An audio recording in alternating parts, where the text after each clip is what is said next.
demora. Habían unos compañeritos que iban a realizar una exposición hoy, pero no están. Entonces, vamos a hablar entonces varias cositas pues de lo que ellos iban a exponer hoy. Yo les voy a compartir pantalla.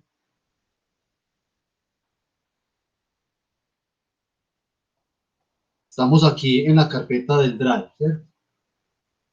Ellos nos iban a exponer sobre este texto que se llama Los estudios de comunicación y la etnografía de audiencias. Lo que nos dice este texto, muchachos, y bueno, no asoman los compañeros ahorita, entonces este texto nos queda pues como para posterior lectura. Yo tan solo voy a hacer una abrebocas un pequeño abordaje de lo que nos propone el texto. Es lo siguiente, y es, hasta el momento hemos venido viendo, hemos venido hablando de diferentes posturas teóricas de la comunicación, o sea, estudios de comunicación o teorías comúnmente como las conocemos, donde algunas de esas básicamente trastocan o más bien focalizan su estudio en el fenómeno de recepción de información. Esa recepción se entiende desde los consumos o los usos de la información que hacen propiamente las personas, los públicos o como bien lo conocemos, audiencias, ¿cierto? Lo que hay que destacar de lo que hemos venido trabajando todos a través de las diferentes exposiciones que realizamos, primero, son los contextos en los cuales se realizaron esos estudios. Algunos de ellos, la gran mayoría en Estados Unidos, época o periodos de entre los 40, 50, 60, por ejemplo, y sirvieron en parte para explicar, dado lo que hemos expuesto hasta el momento, cuál era como el papel o el fenómeno de la recepción de información, el fenómeno de la recepción de información en las sociedades de ese momento, a la luz del papel de los medios de comunicación, ¿cierto? Recuerden que hemos también mencionado que muchas de esas teorías, como las conocemos, han sido comúnmente bautizadas como teorías. Son en realidad investigaciones que algunos de estos estudiosos y teóricos realizaron en esos momentos determinados. Muchas de esas investigaciones, la gran mayoría de ellas, fueron muy de corte cuantitativo, es decir, cogieron, digámoslo así, ciertos grupos poblacionales y analizaron lo que los expusieron, digámoslo así, como a los efectos de los medios de comunicación y empezaron como a analizar ciertas variables o ciertos elementos de incidencia en ese grupo de personas, ¿cierto? Es decir, muchas de las teorías de esas teorías, perdón, empezamos a observar de que básicamente estaban puestas en los efectos, en las influencias propiamente desde los medios de comunicación en las mismas audiencias. Y ahí no pasaba.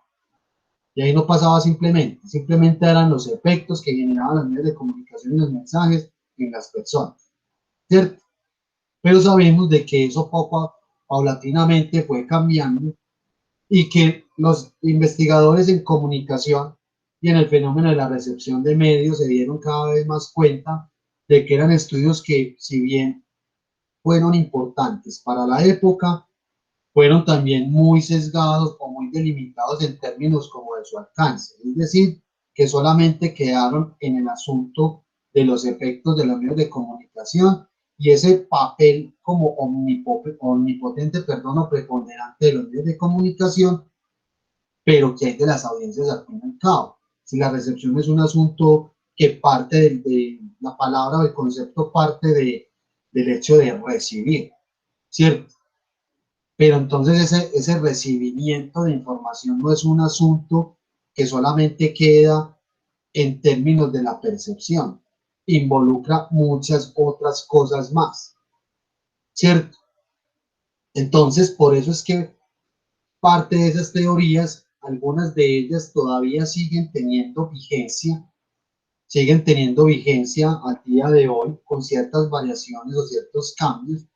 Lo cierto es que lo que vimos nosotros en nuestras exposiciones con esas teorías fue como la primera tradición de pensamiento en el abordaje de estudios de comunicación y el asunto de recepción propiamente.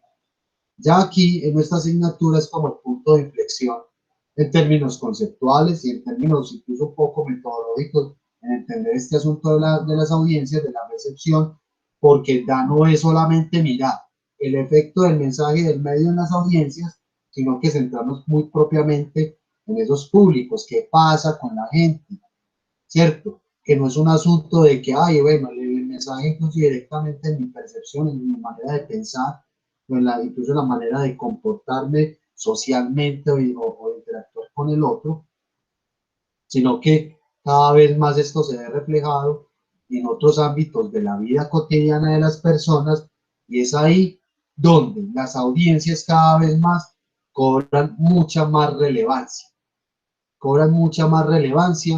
en términos de entender de que antes como se pensaba en los medios de comunicación y las audiencias, hoy por hoy ya implica pensar en otros asuntos, en otros aspectos, ¿cierto? Entonces aparece este estudio, perdón, este texto que titula de la siguiente manera, los estudios de comunicación y la etnografía de audiencia. Recuerden que les vengo diciendo, teorías de la comunicación son estudios, investigaciones que al fin y al cabo parten como cualquier otra investigación. Es decir, plantean un problema, se trazan unos objetivos y desde luego también hay metodologías para abordar esos fenómenos de investigación en particular. Nosotros hemos escuchado recurrentemente el término etnografía, ¿cierto? Lo hemos escuchado en investigación, pero también hemos escuchado incluso dentro del cine documental, por ejemplo, el cine etnográfico, ¿cierto? La etnografía, muchachos, es una metodología de investigación cualitativa que básicamente lo que propende la etnografía es describir, es más bien, perdón, es comprender a partir de la descripción de los elementos culturales y sociales de una comunidad en particular.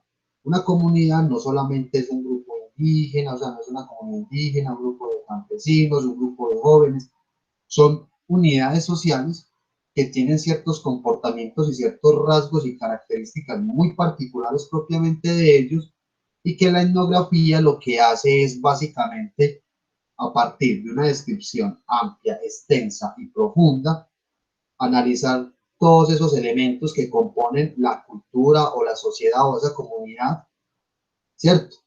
Para prácticamente en una gran descripción comprender cómo vive la gente, cómo se comporta y qué factores diferenciales tiene con respecto a otras unidades sociales o a otros grupos sociales en particular. Entonces, dado ese significado que les estoy dando, la etnografía de audiencias, o sea, perdón, la etnografía se lleva al terreno de la comunicación y para entender todo este asunto de la recepción de información, propiamente desde las audiencias, como una metodología que permite entender todos esos rasgos y esas características que los públicos, que las personas tienen y construyen en función de qué, de lo que consumen o más bien en términos de la interacción que establecen con los medios de comunicación. ¿Listo? Entonces, la etnografía de audiencias se deslindó mucho de lo que fueron esos estudios que he venido mencionando, que expusimos nosotros, que trabajamos a manera de exposición, y es porque es una ruptura también metodológica en términos de que, como les dije ahorita, muchos de esos estudios de las teorías que nosotros hablamos ahorita, eh, hicieron sus estudios basados con un enfoque estadístico propiamente, es decir, encuestas o unos análisis como muy, más bien poco, muy centrados en el dato, pero no se concentraban tanto en entender las dinámicas sociales y culturales de estas comunidades o de las personas más bien, de los públicos. Entonces la etnografía de audiencias aparece como una posibilidad metodológica de abordar los estudios de la comunicación, de lo que pasa con las propias audiencias y que cobró mucha fama y mucha importancia en la gran mayoría de estudios de comunicación comunicación y de recepción que se han trabajado en parte del mundo, sobre todo en Latinoamérica, ¿cierto? Y en los últimos años ya hacia acá. De hecho, ustedes tienen una asignatura que se llama etnografía virtual. No sé si la vieron ya o la conocen. Ya se trasladó precisamente al terreno de la virtualidad y de la comunicación digital. ¿Precisamente para qué? Para describir comportamientos, rasgos, características de los grupos sociales que interactúan en ciertos escenarios, así sean virtuales. La etnografía antes se hacía primero en terrenos físicos, ¿cierto? En ciertos espacios, ¿no? Donde se pudiera observar el comportamiento y las interacciones de los individuos que pertenecen a esa comunidad o a esa unidad social. Hoy por hoy, gracias al tema de Internet, las redes sociales, todo el fenómeno de la convergencia de medios en lo digital, ya estamos observando comportamientos de las personas, sus rasgos y sus características en todo este escenario. Entonces, esa etnografía de audiencias se empezó a centrar muy propiamente en cómo la gente, a partir de la interacción con los contenidos, con el mismo mensaje, con los mismos medios de comunicación, siendo tradicionales al fin y al cabo, radio, prensa, televisión, por ejemplo, cómo la gente a partir de esos consumos y de esos contactos con los medios de comunicación y con los mensajes empezaba a reconfigurar o a reconstruir su propia cultura, sus propios saberes, sus propios conocimientos, sus propias posiciones políticas, entre otras cosas, ¿cierto? Entonces, este texto, muchachos,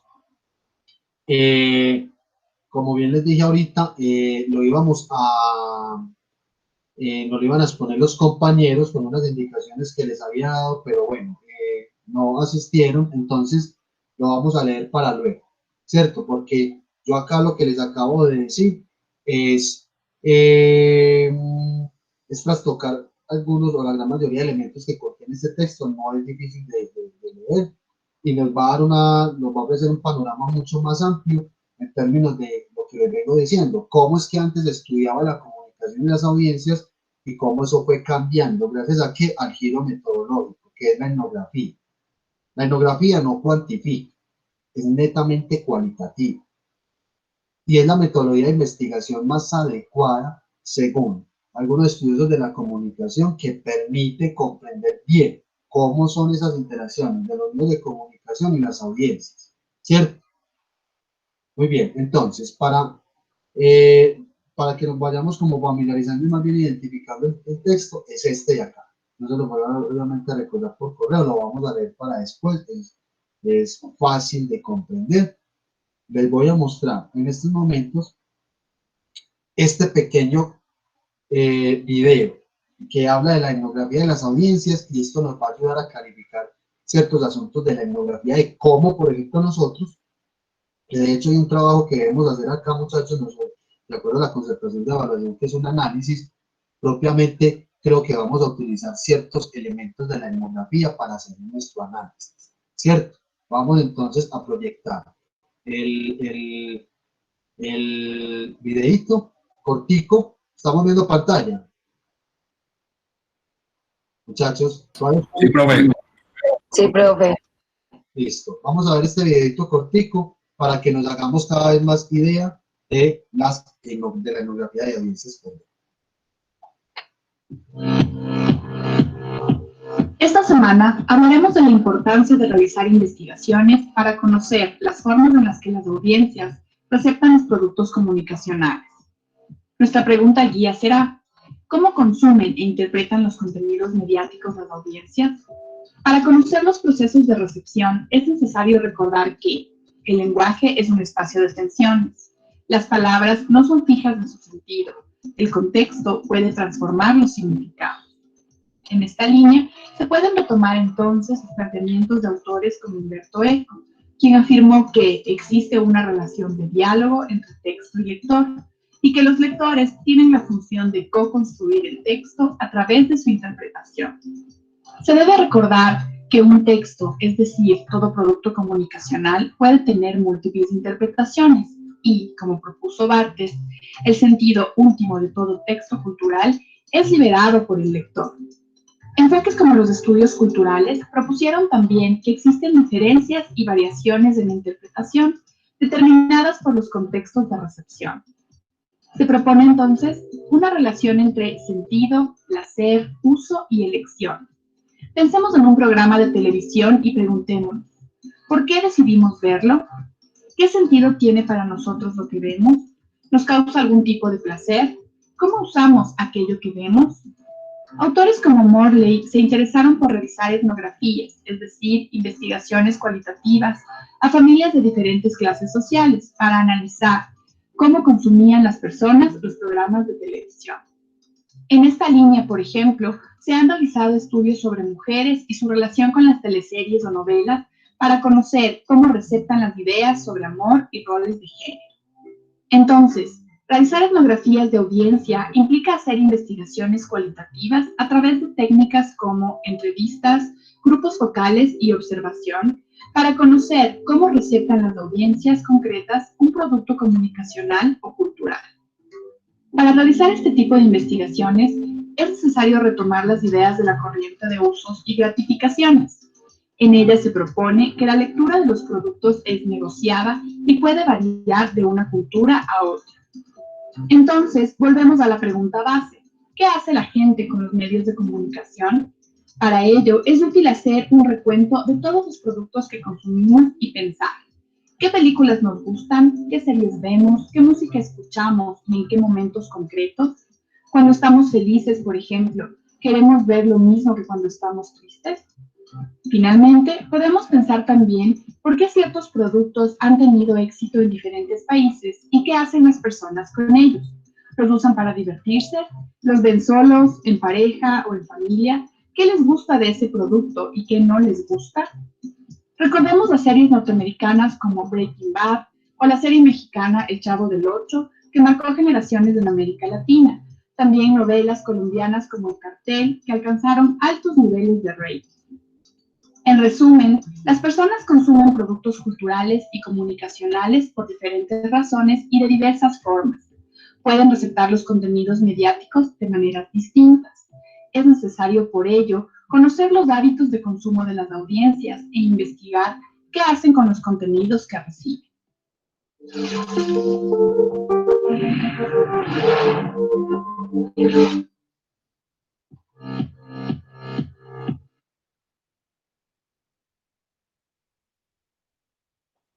Muy bien, muchachos. ¿Qué entendieron ustedes de este pequeño clip de video?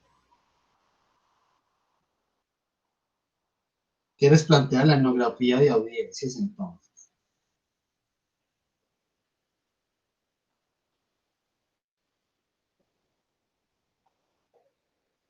Profe, yo diría que, las personas que tienen como un objetivo de llegarle a un cierto nicho eh, cultural o como consumidor, simplemente deben buscar sus nichos y en qué lenguaje hablan, en qué lenguaje transmiten el mensaje que quieren transmitir para saber a qué nicho específico debe llegar el mensaje, ¿cierto? Aunque como las plataformas son públicas, uno puede impactar a otros nichos culturales de alguna manera, ¿cierto? Entonces, como decía el video también, casi todo lo que, lo que se quiere transmitir debe llevar un lenguaje apropiado para, para las personas que sea pues como agradable y que lo entiendan de una y que sea muy digerible. Lo otro es que cuando yo le quiero llegar a otro grupo de personas que tengan como otro nivel cultural y otro nivel académico, por decirlo así, tengo que usar otro tipo de lenguaje y tengo que mirar de qué estoy hablando para poder saber llegarles a ese tipo de personas. Muy bien, Jairo.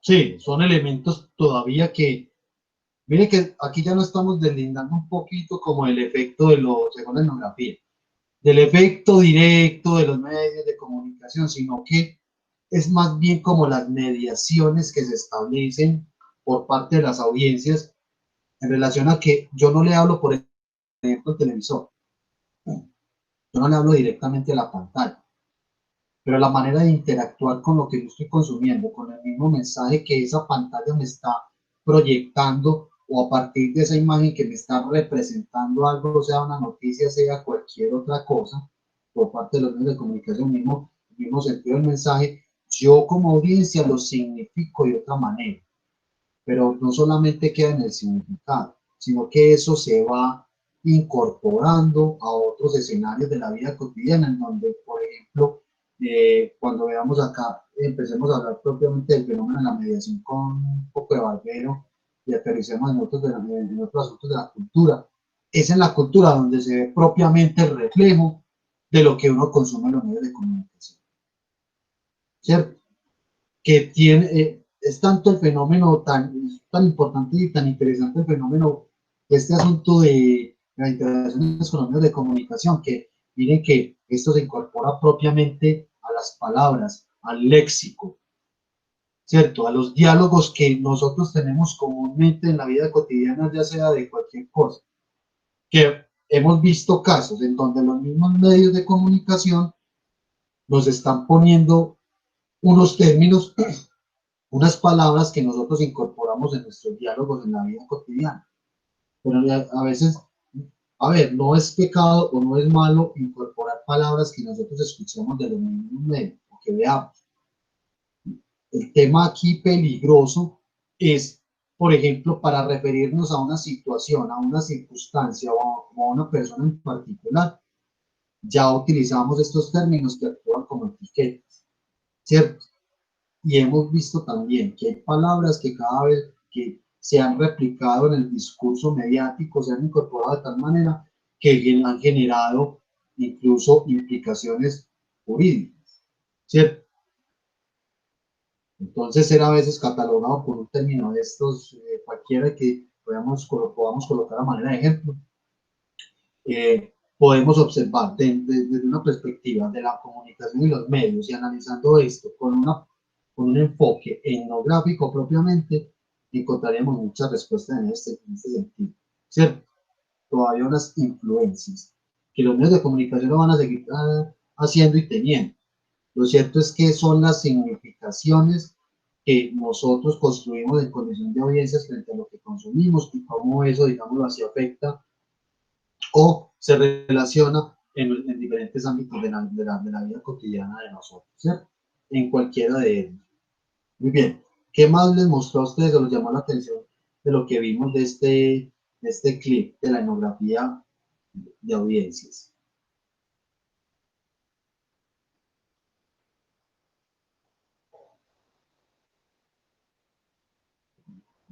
¿Qué más les llamó la atención por ahí? Si estamos entendiendo bien la etnografía de audiencias, de hecho les pregunto.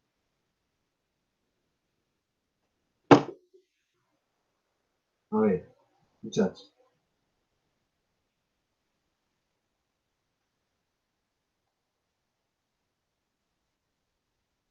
¿Qué más les llamó la atención? Si entendemos al momento, hasta este momento, ¿qué implica hacer etnografía de audiencias para entender todo un fenómeno, ya sea de consumo, de usos de los medios de comunicación y de los mensajes, la misma reproducción de ciertos mensajes? Yo creo que aquí ya estamos hablando ya, a partir de aquí ya nos tenemos que centrar también en, no solamente en los medios de comunicación en su forma convencional, sino lo que implica las redes sociales y otros espacios virtuales, por ejemplo, donde convergen los medios de comunicación. Pero bueno, volviendo al tema. Ahora sí, Manuel. Profe, por ejemplo, perdón, pido la palabra. Sí. Que, por ejemplo, esta etnografía de audiencias también la harían como plataformas streaming, porque de ahí ellos ven como qué contenido te gusta o qué contenido estás viendo, y de acuerdo a eso empiezan como a lanzarte un montón de contenido para ti, como recomendados o tal cosa. Entonces ellos también estudian tu comportamiento en estas plataformas para poderte ofrecer el producto. Muy bien, Manuela. Tocas un punto muy importante, me hiciste acordar del documental que está, pues, sugiriendo bastante, pues no solamente en las personas, y es el dilema de las redes sociales, ¿cierto? Eso lo vieron, ya lo había recomendado de hecho, ¿cierto?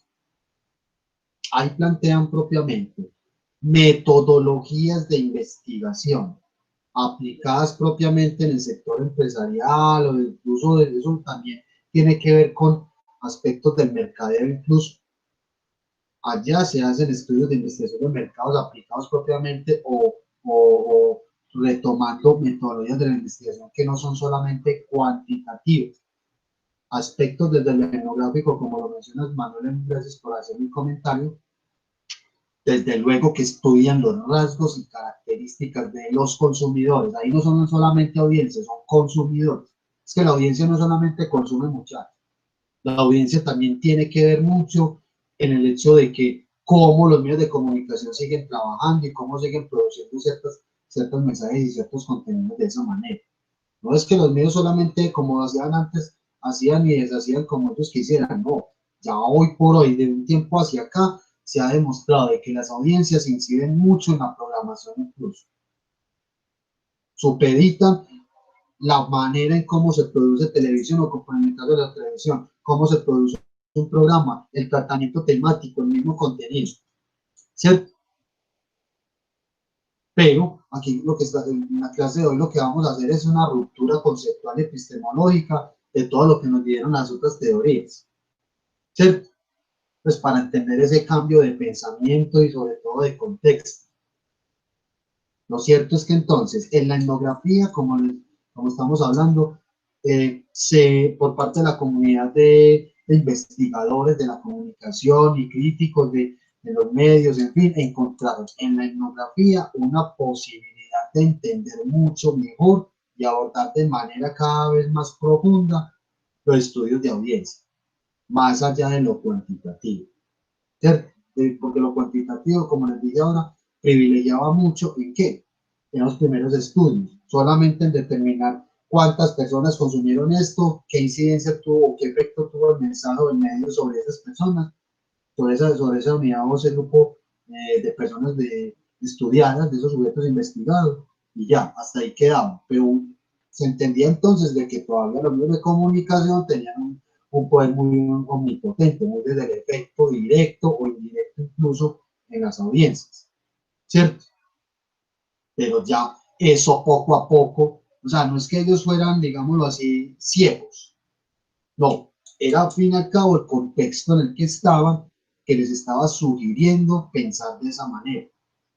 Entonces, cuando se inventaron, por ejemplo, la teoría de la aguja del poder, es una teoría totalmente funcionalista y basada en los efectos de la propaganda, ¿cierto? Sobre todo la propaganda de la Segunda Guerra Mundial, de parte de la Primera Guerra Mundial y a partir de eso de la Segunda Guerra Mundial. Sabemos de antemano que eso jugó un papel importante, no solamente en el despliegue propagandístico, comunicacional y publicitario de los países en conflicto, ¿cierto? Sino que también sirvió para movilizar a la sociedad, a la opinión pública, en la aceptación de que, bueno, vamos para la guerra, puede ser, pero también generó otras significaciones en términos de lo que el papel de los medios de comunicación y el poder de estos en las personas, ¿cierto? Y ya eso yo creo que ya lo hemos sabido bastante.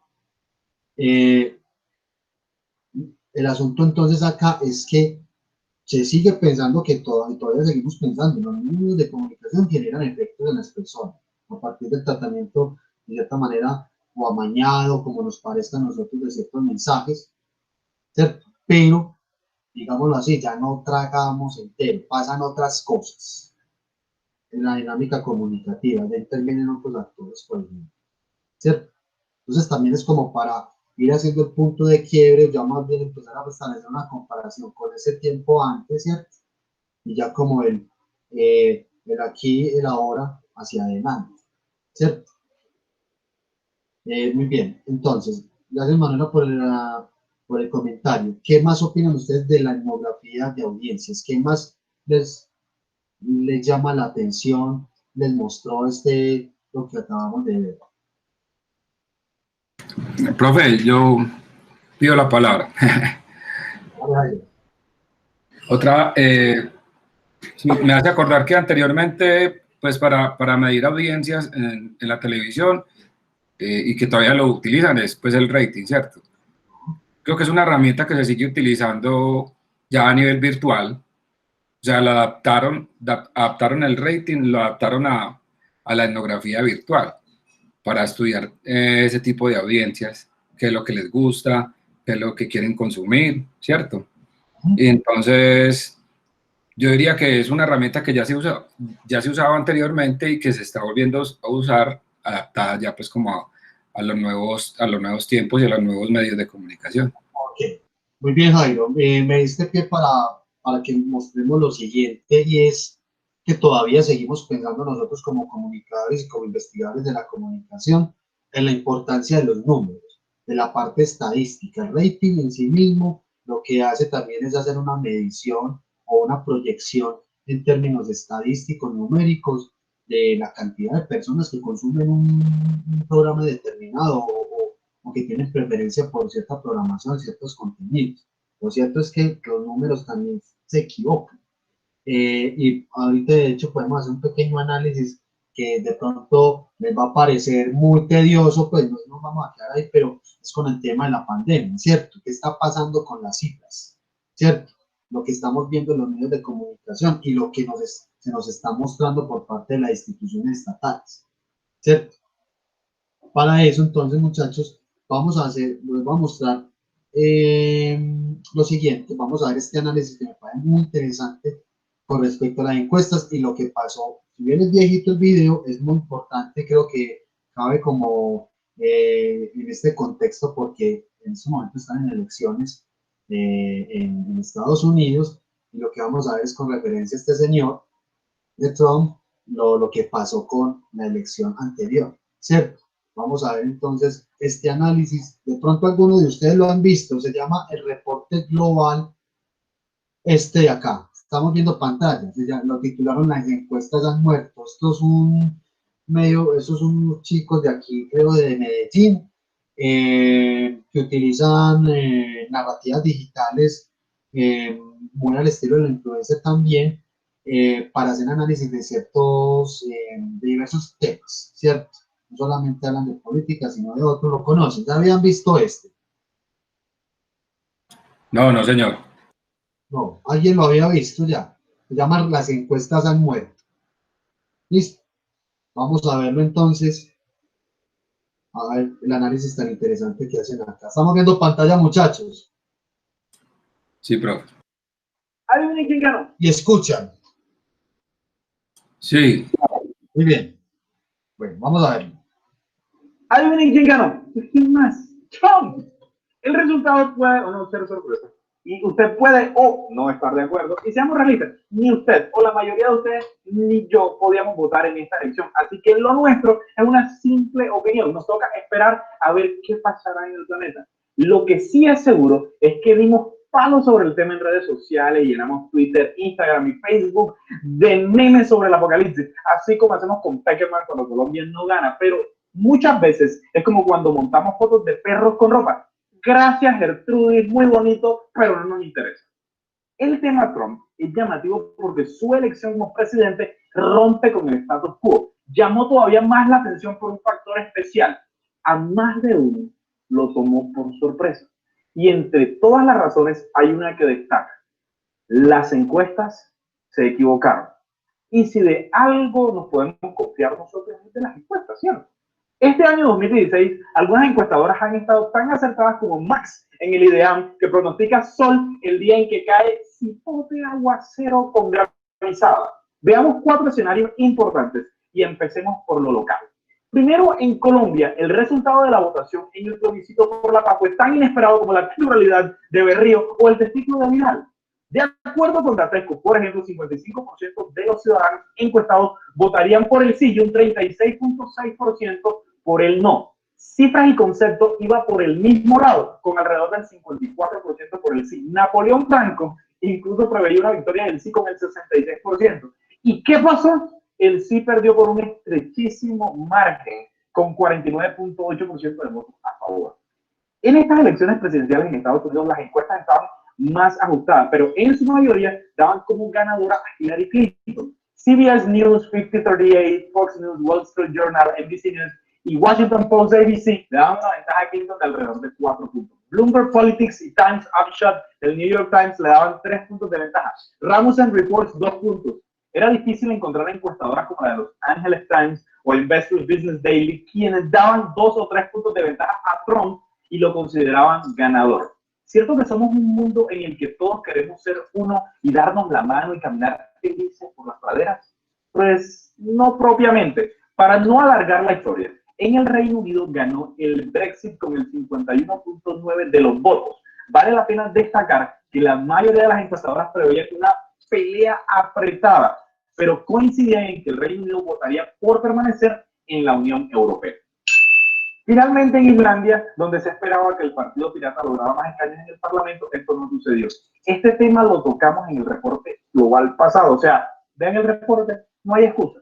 Las encuestadoras indicaban que ellos obtendrían más o menos el doble de los escaños que alcanzaron en las elecciones.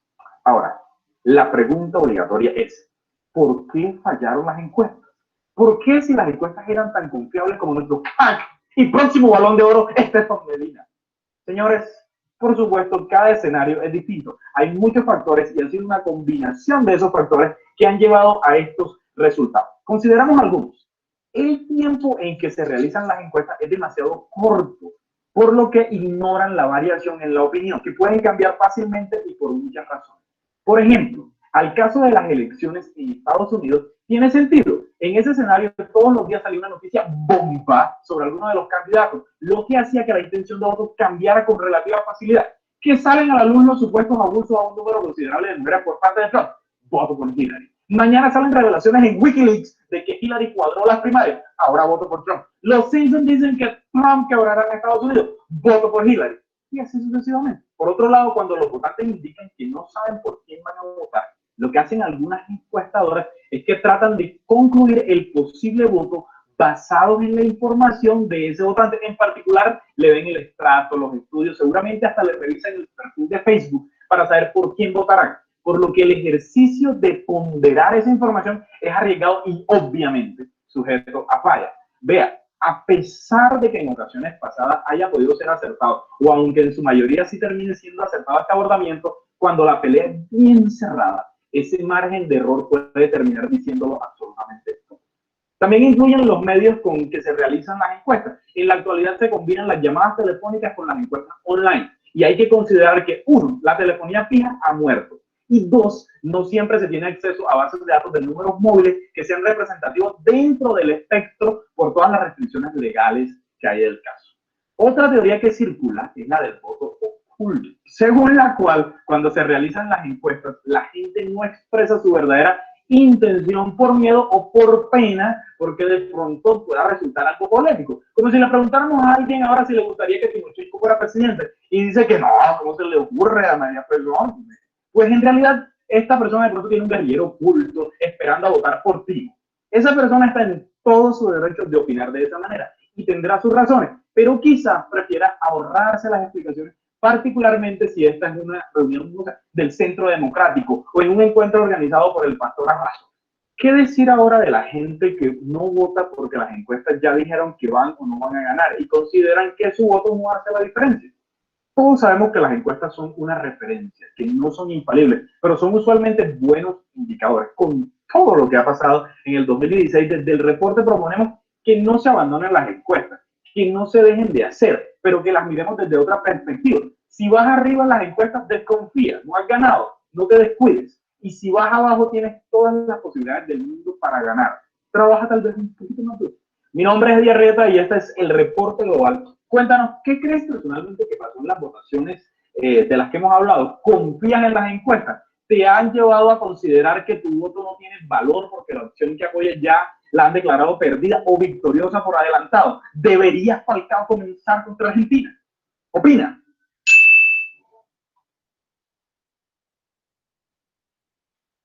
Muy bien, muchachos. ¿Ya lo habían visto entonces? ¿De pronto ya recordaron algunos o no? ¿Lo vieron de pronto en otra asignatura o por cuenta propia? La primera vez que lo ven. Por este lado, primera vez que lo veo, profe. Muy bien, Jairo. Bueno, ¿qué contaron ustedes? A ver, por ahí, ¿a qué se les parece una de las teorías que nosotros vimos? Profe, eso parece como con las elecciones de Duque, que al parecer en las encuestas va perdiendo y finalmente no. Entonces, Ok, encontraste una similitud con esa situación, Manuela. Ok, muy bien. ¿Qué más opinan ustedes, muchachos? Aquí ya estamos hablando propiamente de información de tipo estadística, encuestas. ¿Cómo eso incide en la opinión pública? ¿Cómo les pareció ese análisis que nos hizo esta persona? A ver qué lograron encontrar ustedes, muchachos, por ahí. Discutamos un momentico esto. Estamos muy participativos hoy.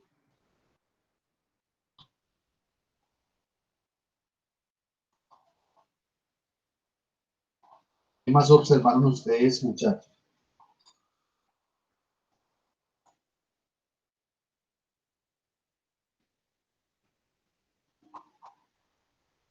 ¿O no entendimos? ¿Qué nos causó de pronto curiosidad?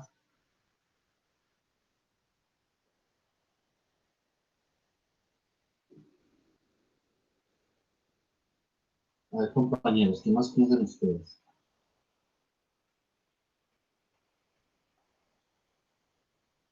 Bueno, y estamos hablando de un personaje que está en elecciones en este momento, ¿no? Estados Unidos está en momento electoral. ¿Qué opinan ustedes que va a pasar? Puede pasar lo mismo que nos mostraron acá. ¿Cómo ven el panorama?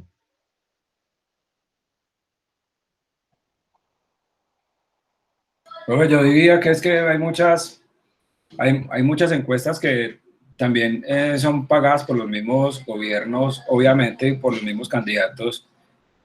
Pagarle a una encuestadora o a, una, a una empresa de estas que hacen ese tipo de estadísticas y encuestas para que hagan caer al oponente, pues, ¿cierto? Que digan que no está, que está 2 o 3 puntos bajo él, para que la gente también induzca el voto. Eso de alguna manera, eso de alguna manera induce a las personas a votar por el que va ganando, ¿cierto? Entonces las encuestas también inducen el voto de alguna manera. Y son pagadas por los mismos gobiernos que están en la contienda electoral, por decirlo así. Exacto. Con los movimientos políticos, los partidos políticos, los candidatos hacen eso. Eso no es malo, muchachos. Eso se hace siempre porque hay que mirar pues en la opinión pública cómo está el posicionamiento del candidato. El candidato es una marca más. ¿Sí? Imagínense que sea una marca de cualquier cosa, ¿cierto? Pero se paga o se hace también para mirar, por ejemplo, aceptación, imagen pública, entre otras cosas. Eh, y también para establecer, digamos, las ciertas estrategias para mejorar ciertas cosas, pues para saber cómo está posicionado ante la opinión pública, ante el electorado y saber qué cosas corregir en el camino, ¿cierto? Eso siempre se hace. El tema acá es que estamos hablando de encuestas que los mismos medios de comunicación le muestran a la gente. Puede que sean encuestas por lo general, ojo, son encuestas realizadas, por ejemplo, RCN hace encuestas de cómo va, pues en función de la escogencia de un presidente, ¿cierto? Las hace. Que no es que sean, digámoslo así, como tan amañadas, lo que pasa es que es acá donde este personaje nos dice una cosa muy clave, nos dice algo muy clave y es entender el contexto en el que se da y los márgenes, es decir, hay unas variaciones también en términos de los sujetos de estudio, es decir, no se encuesta a todo el mundo, como si fueran a hacer una encuesta con de toda Medellín y sabemos de antemano que la investigación, uno lo que hace es determinar una muestra representativa, ¿cierto? El DANE no encuesta a toda la gente de un barrio, encuesta a un sector, y con eso hacen una proyectiva del barrio, ¿listo? Pero ahí hay un margen, ¿cierto? Porque es imposible también encuestar a todo el mundo, pero también generalizar de ciertas maneras. Pero entonces, a ver, el dato se convierte en información, en mensaje. ¿Qué casos conocen ustedes entonces? Pueden ser al interior de su familia, conocidos, amigos, en fin, que se hayan, digámoslo así, dejado guiar por las informaciones de las encuestas y hayan cambiado su voto, ¿cierto? Porque en la política también hay una cosa que se llama el indeciso. El indeciso es que quiere votar por no saber por quién. Entonces, esos personajes se los pelean mucho en la contienda electoral, porque pueden ser influenciables, ¿cierto? Pueden ser jalonados para un lado o para el otro, mientras que el que se abstiene sí mantiene su postura hasta el final, ¿cierto? ¿Qué casos ustedes han conocido al respecto? ¿Han vivenciado alguno de esos? En el caso mío, por ejemplo, siempre voto por el programa, un programa que me gusta. Pero en mi casa por ejemplo, han sido muy tradicionalistas. Entonces, por ejemplo, mi madre siempre vota como por el que va ganando. Que le dicen en las encuestas que este tema, entonces, ese es el mejor, ese es el mejor. Pero entonces, porque hay como una voz por ahí que está replicándose y dice, no, es que ese es el mejor, es que ese es el que va a ganar, es el que va a ganar es el que nos va a arreglar el país, ¿cierto? Entonces ellas se van por ese lado, ¿cierto? Más que todo, los adultos mayores siempre van por el que van ganando o porque les simpatiza por alguna cosa que hacen, se identifican con ellos por temas religiosos, por ejemplo. Entonces también es una forma de, de que la gente cambie su voto o su percepción por una persona. Jairo, sí, es una circunstancia como más, o el conjunto de situaciones más directas que vemos relacionadas acá. Eso pasa recurrentemente. También con una particularidad, y es que el voto también, sobre todo pues de los adultos mayores o de nichos de personas pues marcadas de esta manera como adultos mayores o personas que no se informan propiamente por una propuesta o programa de gobierno. Su voto también está muy influenciado también por las redes sociales, pero no las redes sociales virtuales solamente, no, de las redes sociales que hablábamos la otra vez, por ejemplo, con la teoría de efectos límites, ¿cierto? Cuando hablamos también un poco aquí se puede ver un poco la espiral del silencio, actúa también. ¿Por qué? Porque, por ejemplo, en el caso de una mamá o un papá, ¿cierto? Un adulto mayor, una persona que no se entere bien de la propuesta, simplemente es netamente mediática.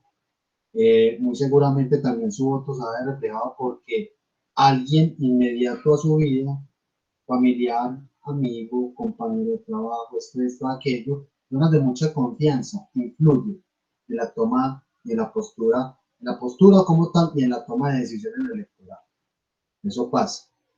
Hoy por hoy ya vemos, les iba a comentar que esto es un fenómeno comunicacional muy interesante y también muy peligroso. Yo creo que lo que tiene que vencer este otro señor de Biden en Estados Unidos es esto. Y es que este señor de Trump básicamente se ha descubierto de que ha impulsado mucha fake news, ¿cierto? Y él lo hace abiertamente incluso. Pero lo cierto es que esto ha generado tanta controversia que muchos estudiosos de la comunicación, sobre todo la comunicación política, se están fijando en lo siguiente, perdón, y es que él ha denominado o ha acuñado con el término de fake news a las noticias de los medios institucionalizados. Sabemos muy bien que las fake news la hace, digámoslo así, cualquier persona, sea comunicador, periodista o no. Es decir, no lo hace un medio de comunicación oficial. Pero él, con toda su retórica, su capacidad discursiva y todo el contraste pues, que tiene como figura política, él ha venido acudiendo cada vez más a las noticias, a lo que los medios de comunicación oficiales de ese país emiten en materia política como fake news. Y eso está calando en la gente. Es como si nosotros dijéramos, nosotros podemos decir, no, RCN, Caracol y ciertos ciertos canales de televisión y ciertos medios de comunicación del país están haciendo fake news. Nosotros nos hemos de pronto dado cuenta de que hay ciertas tergiversaciones de la información, pero cuando lo dicen ciertos personajes que pueden ser líderes de opinión, ¿cierto?, que influyen en la opinión pública, ya la gente empieza a tomar eso en cuenta. Se empieza a dar cuenta de que lo que está diciendo un personaje de estos, claro, ya los medios están desinformando. ¿A quién le vamos a creer? Pues lo que nos diga nuestro líder, lo que nos diga nuestro representante. ¿Lo ven? Entonces eso es un trabajo enorme que tienen que ver los medios de comunicación, no solamente revertir ese efecto, ¿cierto?, sino que cada vez más en términos de estrategias de comunicación, tienen que hacerle dar a entender a la gente de que eso no es cierto lo que está diciendo este señor, porque es experto en eso, y la gente está creyendo ese asunto, muchachos. Nosotros sabemos de las fake news, nos llegan en redes sociales y todo ese tipo de cosas, pero lo que está diciendo es que no solamente hablan las redes sociales ni nada de eso, están prácticamente como siendo promovidas o siendo construidas desde los medios de comunicación oficiales. Gravísimo, porque eso, recuerden, eso empieza a calar en el imaginario colectivo de las personas. ¿Cierto? Muy bien, ¿qué más encontraron? O para mostrarles lo otro que quería mostrarles frente a este tema de las encuestas. ¿Qué más observan ustedes ahí, muchachos?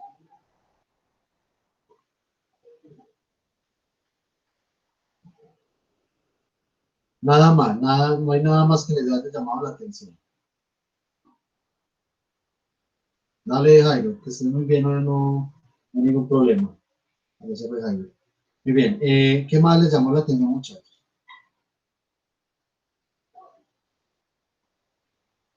Nada más, frente a las encuestas, que es muy importante también entender lo siguiente, muchachos, que esas proyecciones cambian de acuerdo a ciertas situaciones que se den, no lo dijeron ahí. Sale una noticia, sale esto o aquello, de un candidato o el otro, ¿cierto? Y eso tiende a generar cambios en la opinión, de la percepción de las personas, de la opinión pública y de la percepción de las personas. Muy bien. Eso en el caso de las encuestas. Esto que les quería mostrar tenía como objeto mirar o recoger un poco cómo es que ciertos datos, ciertas informaciones numéricas, estadísticas, muy ambientadas también en algunas de las teorías que nosotros vimos, estaban muy basadas propiamente como en esa orientación, en hacer estudios muy desde lo cuantitativo, y con eso pues proveían propiamente como ciertas consideraciones. Por ejemplo, lo que nos decían algunas de las teorías que nos mencionaban, que las audiencias se comportaban así, que esta teoría indica esto o aquello, es porque fueron muy basadas también en este tipo de enfoques, ¿cierto?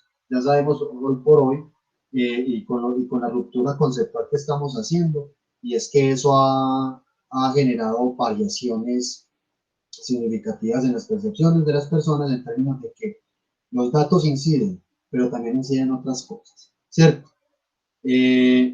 Vamos a ver lo siguiente, de pronto lo han visto, les comparto pantalla, y es de esta chica que a muchos de ustedes les gusta, ¿cierto? De esta chica de la polla. Esto se llama el video que Facebook no quiere que veas. Ya aquí estamos hablando propiamente de un asunto muy relacionado con las redes sociales, específicamente con Facebook, y que desde luego involucra el papel de los medios de comunicación en el escenario de las redes sociales y plataformas virtuales y digitales. Es decir, que ya hemos migrado de forma significativa a entender, a comprender, a informarnos a partir de estos escenarios. Listo. Vamos a ver entonces qué nos dice esta chica, y ya conversamos entonces de lo que vamos a ver. Facebook parece una red tierna, inofensiva. Usted cuelga ahí las fotos del asado zampándose esa mazorca. Muchachos, ¿estamos viendo y escuchando bien? Chicos. Sí, profe, ahí te ve. Ok, muy bien.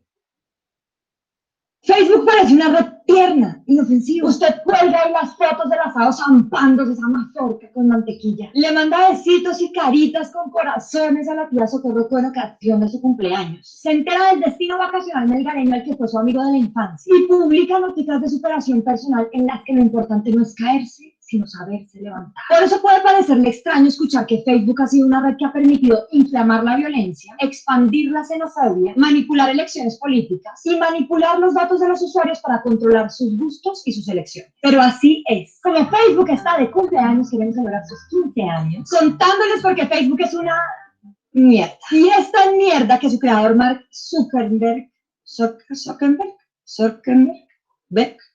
Marcos Careverga, ha pedido perdón más veces que un asesino en serie. The founder of Facebook was trying to save some face today by saying, I'm sorry. In 2003, Zuckerberg apologized in the Harvard Crimson for any harm done after his website, FaceMash, asked users to rate people's hotness. And I'm sorry. It was my mistake.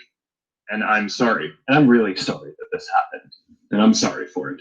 Ok, Marcos, tranquilízate, respira, te escuchamos, estamos juntos. Todos creemos que Facebook es una ganga porque ahí podemos hacer de todo sin pagar un peso. Chatear con la familia y los amigos, montar nuestras fotos, jugar, acceder a eventos, debatir hasta sacarnos la sangre. Pero nada es gratis en esta vida. Cada usuario que se suscribe y navega en la plataforma le está dando todos sus datos a Facebook. Mientras Facebook se compromete a cuidar los datos de esos 2.200 millones de usuarios como si fueran sus tiernos bebés. Y no estamos hablando solo de la fecha de su cumpleaños del colegio donde terminó el bachillerato, o de quién fue su novia o su relación complicada, sino también de lo que usted busca en internet, de los videos que se repite una y otra vez, de los avisos publicitarios en los que usted hace clic, quiénes son sus familiares y qué compras ha hecho y cuándo y a qué hora, de los lugares a los que usted va a comer, de cada like que da, de los lugares a los que viaja y hasta la talla de esos calzones amarillos que tiene bien guardaditos en la mesa de noche, bien guardaditos. Eso es que usted y yo sabemos. Facebook lo sabe prácticamente todo. Y como lo sabe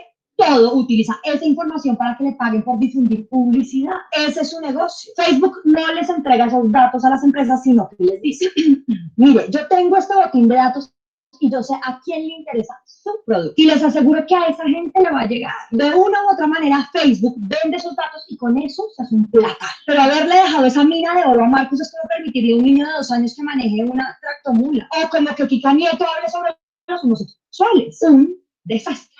Tonight, Mark Zuckerberg once again facing skeptical lawmakers, with the billionaire admitting he was one of the 87 million Facebook users who unwittingly had personal information harvested by political data firm Cambridge Analytica. Tal cual. Los datos de 87 millones de personas terminaron en las manos de Cambridge Analytica, una empresa de comunicaciones que trabajó para la campaña presidencial de Donald Trump. ¿Y para qué los usaron? Para manipular el voto a punta de publicidad engañosa. Pero ¿cómo? ¿No que Facebook cuidaba esos datos como si fueran sus tiernos bebés? Pues no. Facebook permitió que una aplicación que creó un investigador de Cambridge Analytica absorbiera todos esos datos sin ningún obstáculo. Tanto cuida Facebook esos bebés que dejan las puertas y las ventanas abiertas de la casa para que se los roben.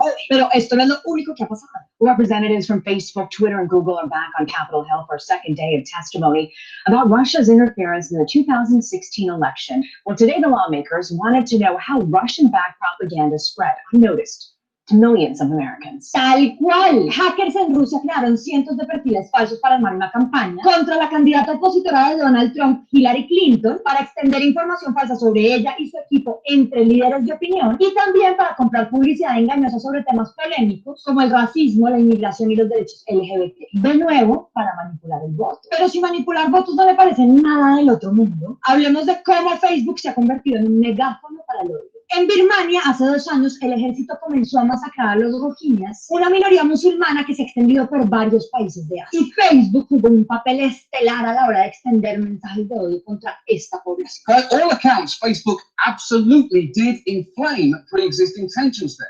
In fact, a report on Myanmar prepared by independent UN investigators said Facebook has been a useful instrument for those seeking to spread hate. Y sí, hasta las Naciones Unidas acusaron a Facebook de exacerbar el genocidio en Birmania. Políticos, líderes budistas y militares utilizaron Facebook para insultar y pedir violencia contra esa comunidad. Y Facebook solo hasta hace muy poco empezó a desactivar o a detener esas cuentas. Too little, too late, Marcos. Y el caso de Birmania no es aislado. En Sri Lanka pasó prácticamente lo mismo. Imagínense el nivel de importancia de Facebook en ese país que al internet lo llaman Facebook. Ahí se consulta todo y hay numerosos planes de datos que permiten el acceso gratuito. La gente se entera del mundo a través de Facebook, de las noticias, de los eventos, de lo que pasó en su barrio, de los chismes, de todo. Es prácticamente el único medio con el que tiene una conexión con el exterior. Y por ahí comenzaron a publicar mensajes de odio contra la minoría musulmana. Y Facebook no movió un dedo mientras esos mensajes se propagaban. En una cuenta postearon este mensaje: maten a todos los musulmanes, que no se salven ni los niños o los perros. Ese mensaje duró 6 días en línea sin que Facebook lo bajara, a pesar de todas las quejas en su contra. Pocos días después, 3 personas de esa minoría fueron asesinadas, mientras fanáticos budistas incendiaban casas y negocios de decenas de familias. Sí, Facebook se le convirtió a sus directivos en una bestia que no saben manejar y que es capaz incluso de convertirse en un vehículo para matar.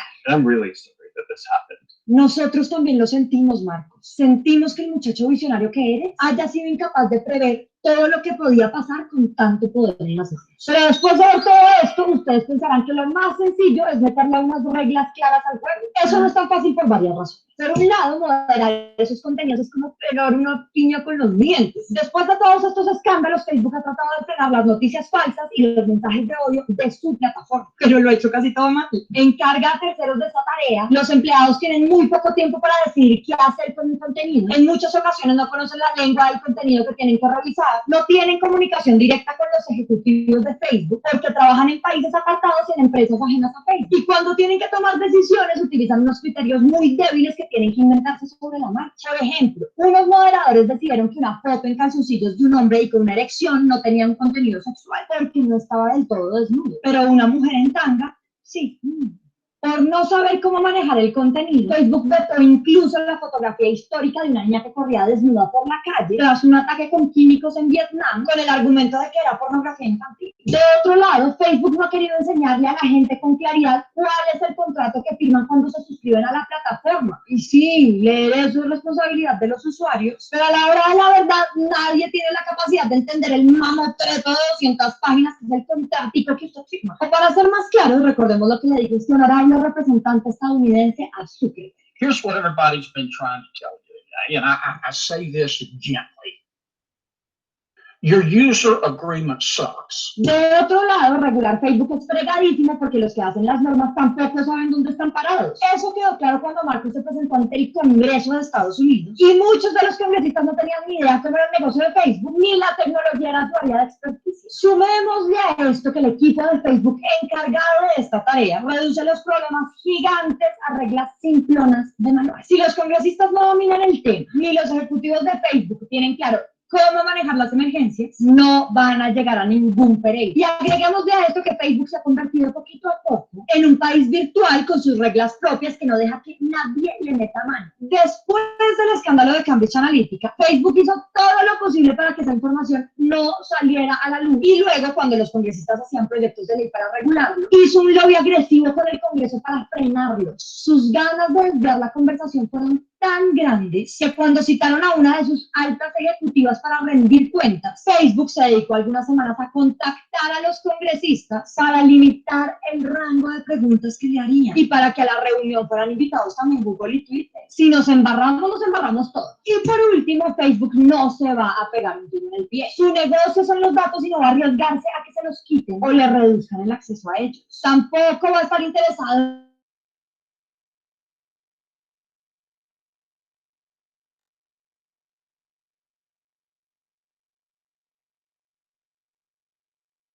Profe, se pausó. A Facebook le importaba más el negocio que la seguridad de sus usuarios. Uno de los ejecutivos le preguntó, ¿de verdad quiere enterarse de esto? Como queriéndole decir, si supiera lo que hacemos con los datos no podría dormir en una semana. Like. Y la propuesta de Facebook de autorregularse tampoco nos suena tan convincente. Mientras tuvieron todo el poder, la embarraron una y otra vez, a pesar de la confianza que le dieron sus usuarios. Es claro que Facebook necesita unas reglas bien montadas, bien hechas, porque, ojo ahí, regular Facebook es también regular Internet, y hay que hacerlo con mucho cuidado para no caer en censuras baratas. Pero Facebook no puede seguir evadiendo las responsabilidades del poder que tiene con la excusa hermosa y barata de que quieren conectar al mundo para tener una democracia floreciente, mientras encierra a sus usuarios en burbujitas, donde los complace con aquello que ellos quieren ver y escuchar, donde los bombardea con publicidad para determinar sus decisiones, y mientras cientos de criminales aprovechan su mediocridad y su plataforma para engañar al público y esparcir el odio. Marquitos debería repetirse una pregunta que ya le han hecho antes. You have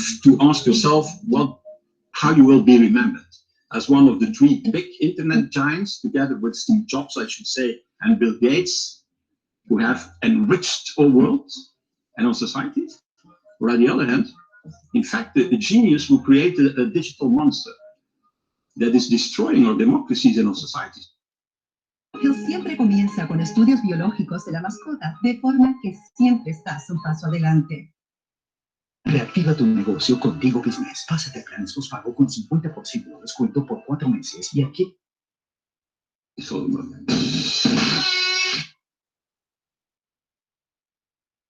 Muy bien, muchachos. ¿Ya lo habían visto? ¿Qué les pareció? A ver, los escucho entonces, estamos muy callados hoy.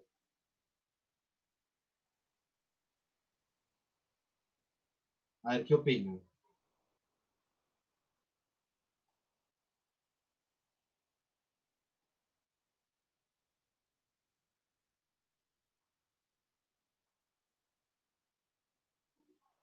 Muchachos, ¿qué opinan? A ver, ¿qué les pareció interesante? ¿Qué les llamó la atención? ¿Qué les generó inquietud?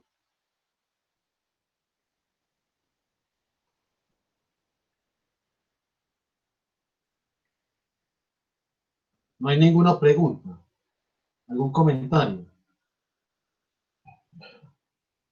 ¿En serio no tienen nada por opinar, compañeros?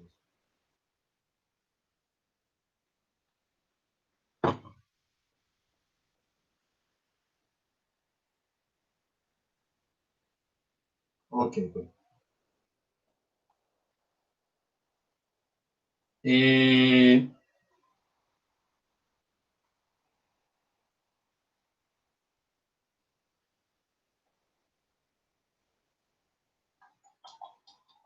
No tiene nada entonces por decir, muchachos, no hay forma pues entonces de hablar, para que, no hay forma de que interactuemos entonces.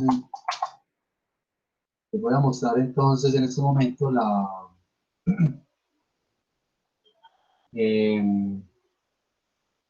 lo que ustedes sabemos de antemano, que hoy tenemos una actividad. Les muestro pantalla rápidamente. La concertación de evaluación.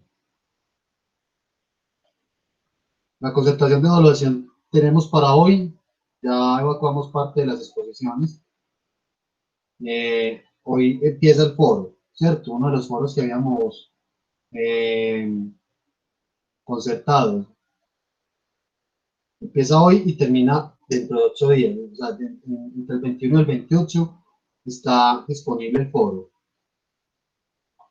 Se lo voy a mostrar y les voy a dar unas indicaciones de participación. Ya está aquí montado. Avisos del foro ustedes van a encontrar esto que es una como la bienvenida y una consideración pues que les coloco pues para en términos de las respuestas a lo de participación en el foro. Y el foro es este, muchachos. Está en polivirtual, todos ya saben utilizar polivirtual. Atención a lo siguiente. Este foro tiene 2 preguntas. Pero la primera es la siguiente. De acuerdo a la teoría de la comunicación o la exposición que tú realizaste, ¿cómo crees que se refleja en la actualidad de los medios de comunicación, de la publicidad y las redes sociales? Vamos a leer bien esto para entender bien, las preguntas y la participación.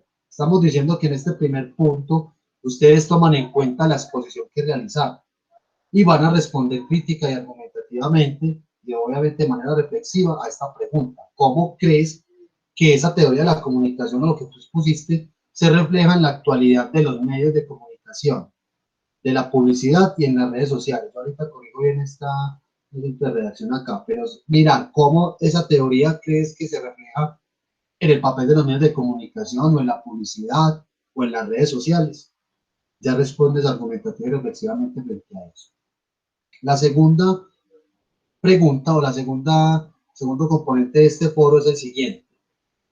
Escojan un género periodístico, sea una noticia, un reportaje, un artículo de opinión o una entrevista, en cualquier medio, ¿cierto? que aborde como tema de actualidad el papel de los medios, el papel de la comunicación y los medios en el contexto de la política en el país. Y responda a la siguiente pregunta.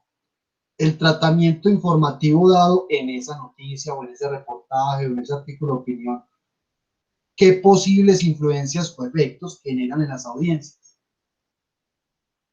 Entonces ustedes responden a eso de manera crítica, argumentativa y reflexivamente. Posiblemente se estarán preguntando ustedes, entonces hay que colocar toda la noticia ahí, o hay que colocar como para dar cuenta de que fue la noticia o el reportado del artículo de opinión o la entrevista que yo escogí. Muy sencillo, muchachos, ustedes hacen una pequeña descripción como del contexto, de lo que ustedes entendieron, indicando, vean, yo escogí esta noticia del periódico El Tiempo, ¿cierto? Que habla sobre esto, aquello, y colocan el link para quienes quieran de pronto ver esa noticia, ya tengan la información pues ahí dada con el link por si quieren consultar más adelante, pero pueden colocar el link, ¿cierto? Y responden a esta pregunta teniendo en cuenta el tratamiento informativo de esa noticia, de ese reportaje, de ese artículo de opinión que ustedes escogieron. Responden reflexivamente a esta pregunta. ¿Qué posibles influencias o efectos generan las audiencias? Ojo, la noticia o el reportaje o el artículo de opinión, lo que ustedes escojan, puede ser de cualquier medio de comunicación. Tengan mucho cuidado con aquellos medios alternativos, ¿cierto? Traten de variar bien la información. Y que siempre y cuando aborden el tema de actualidad, el papel de la comunicación y los medios en el contexto de la política. O sea, básicamente es escoger una noticia o un reportaje, un artículo de opinión, en fin, cualquiera de los géneros periodísticos que aborde un tema que esté relacionado con lo político en el país. Lo político no son solamente candidatos ni movimientos políticos. Hay muchos otros más temas que tienen un componente político en particular. Listo. Claros hasta ahí con las preguntas, compañeros, ¿entienden? Sí, profe. ¿Hay alguna inquietud? Con Sí, ambas profe. Yo no sé cómo ingresar ahí a ese foro. ¿Nunca has utilizado Polivirtual? Hola. Sí, sí, profe. ¿Pero quién me habló por aquí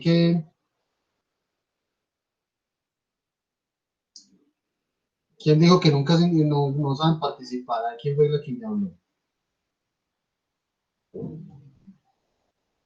Profe, ahí dice que la fecha máxima para publicar era el día de hoy.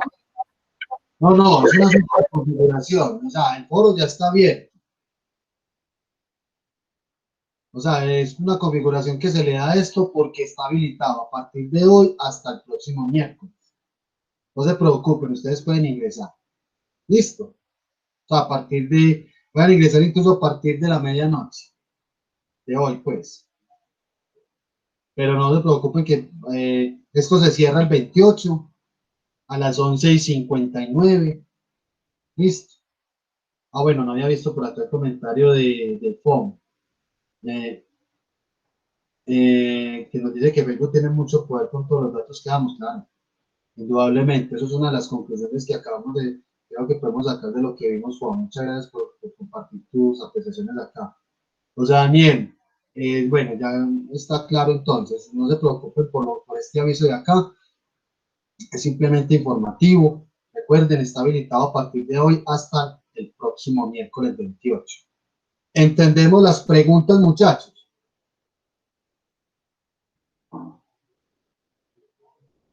Sí, profe, todo muy claro.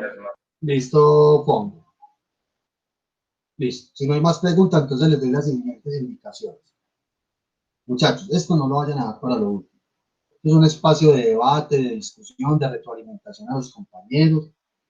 Y que si bien, por ejemplo, la primera pregunta habla de la exposición que tú realizaste, ustedes la realizaron en parejas, por ejemplo, cada uno de ustedes va a responder con sus propias palabras. Pues, por ejemplo, Alejandra trabajó con Wendy, entonces Alejandra responde con sus propias palabras y lo mismo Wendy, ¿cierto? Con sus propias palabras, ¿cierto? Claro que hay una participación individual en ese sentido, de responder estas preguntas. ¿Cuál es la sugerencia? Muchachos, tómense el tiempo de mirar bien las preguntas, de repensarlas, ¿cierto? Respondan primero las dos preguntas, ¿cierto? Y paulatinamente, cuando vaya avanzando estos días, fíjense cómo va el foro, cómo va evolucionando, para que le retroalimenten a otro compañero.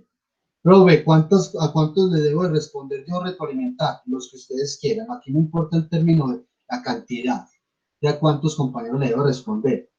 Con tal es que le demos dinamismo en la participación de este foro. Segundo, profe, ¿le debo de responder las dos preguntas? No necesariamente. Tú vas a leer las respuestas de tus compañeros y a algunos les vas a responder de pronto a la primera pregunta y a otros les vas a responder frente a este segundo ítem. Listo. Y en términos de calificación, muchachos, si ustedes solamente responden a esto, pues listo, van a obtener una calificación, pero la calificación está supeditada también a la respuesta de estas dos preguntas y a la retroalimentación que tú hagas. Listo. No vayan a dejar esto para lo último, porque así no se va a enriquecer esto. O sea, imagínense ustedes apenas publicando el martes, que el foro está hasta el miércoles, no se va a retroalimentar nada. Pero eso, ese es el compromiso que se les pide a ustedes como grupo para que hagan una participación activa y asimismo no afecten a los otros compañeros. ¿En qué sentido? Algunos de pronto muy juiciosos y con toda la disposición responden a las dos preguntas y tienen la firme intención de hacer retroalimentación a los otros, pero si no van a encontrar respuestas de los otros compañeros que va a retroalimentar, ¿cierto? Entonces, para que tengamos conciencia en eso y hagamos una participación activa, degusten bastante y disfruten bastante la participación en este foro y sobre todo enriquezcamos con nuestras propias perspectivas este análisis, ¿cierto? Que es muy importante ese punto de arranque en términos de la discusión y la creación de un nuevo conocimiento, de abordaje de todo lo que hemos visto, pero desde otras perspectivas y a ver qué más estamos encontrando en el panorama actual. Listo. Muchachos, preguntas, inquietudes, estamos claros con las indicaciones que acabo de dar.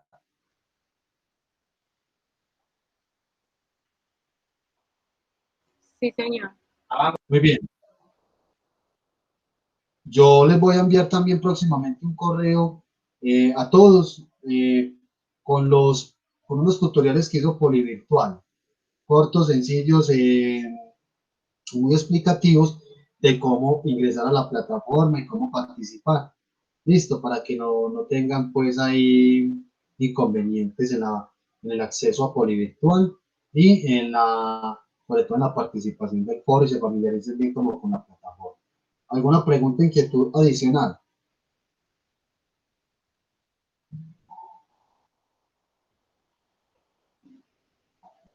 Bueno, muchachos, entonces, no tengo más.